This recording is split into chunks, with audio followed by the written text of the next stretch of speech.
I'm 5 years old. My mom dresses me up nicely in my school uniform. I'm wearing my navy blue shorts, light blue shirt and tie. She combs my hair, ties it in a bun, and covers it with a turban. Not quite like the turban I wear today, but almost like a do-rag that makes the outline of my bun, my jura, visible. My grandfather drops me off at the bus stop, and and right after he leaves, the boys at the stop surround me, hold my jura in their hands, and try and rip it apart like it's a dirty old rag. Is that a tomato on your head? Is that an egg? What if I smash it? Will it break? And this would happen day after day. And every day I would come back home and cry to my mom and ask her, why do I look different? Why can't I be normal like everyone else? And my mom would say, Beta, we are six. The turban is a part of our identity. Our long, uncut hair is a part of our identity. It represents existing in the natural form that God created us in. It is a gift given to us by our gurus. And who are you to try and blend in when you were born to stand out? There were two more things my mom told me that day that gave me strength and comfort in who I was. One, if you're better at something than everyone else, everyone will want to learn from you and not hurt you. And two, always fight for your right, but know that you can't change everyone. So for those who are willing to learn, educate them about your faith with love and compassion. So that's what I did. I started standing up for myself when I needed and started studying as hard as I could. To my surprise, the same people who used to pull my hair and turban at the bus stop would now come to me asking for help with their homework. This defense mechanism of working hard to protect myself compounded over the next 12 years and had a nice side effect that led me to getting admitted in a top 5 computer science program in America. And I was as American as I could be while still being Indian. I could quote friends at the drop of a hat. I'd heard enough Backstreet Boys to give anyone a run for their money, and I was ready for America to beam me up, Scotty. A brand new start. A place where I can be accepted for who I am, just like Lady Liberty says. I was going to school in Philly, and by that first night, everyone was talking about the first parties of the year on 35th and Powelton.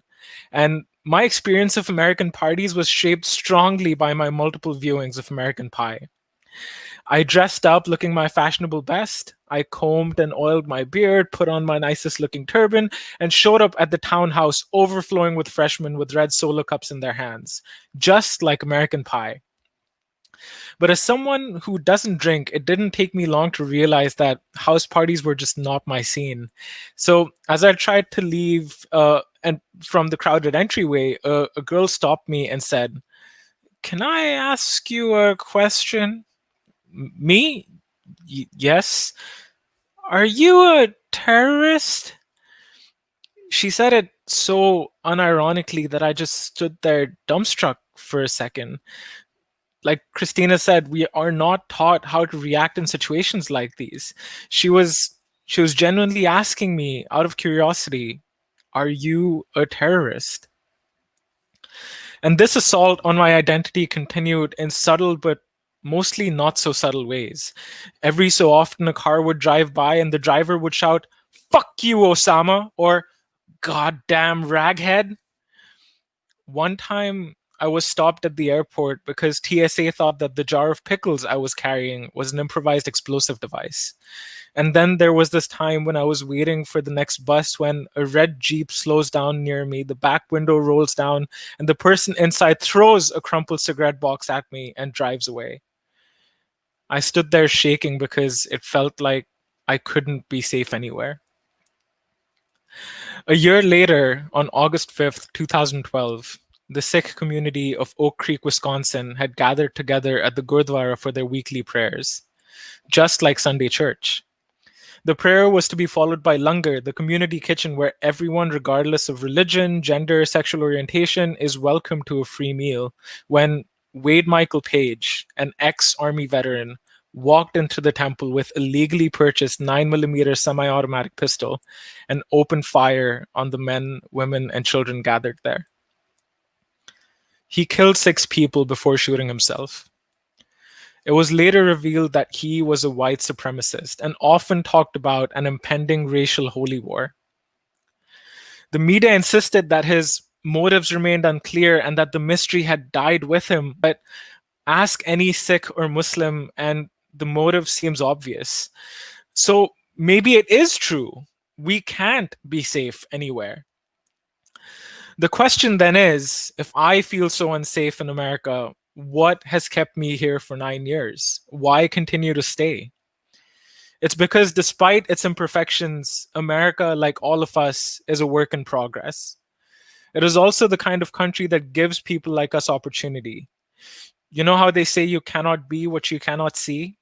I don't have to look too much further than my own family to see the results of the opportunity America provides in the form of my two uncles who came here before me, built successful companies, and live beautiful lives with their families. Yes, there is the occasional verbal abuse. Fortunately, no physical abuse. But I get through it because I realize that it's only 0.5% of the people doing the shouting.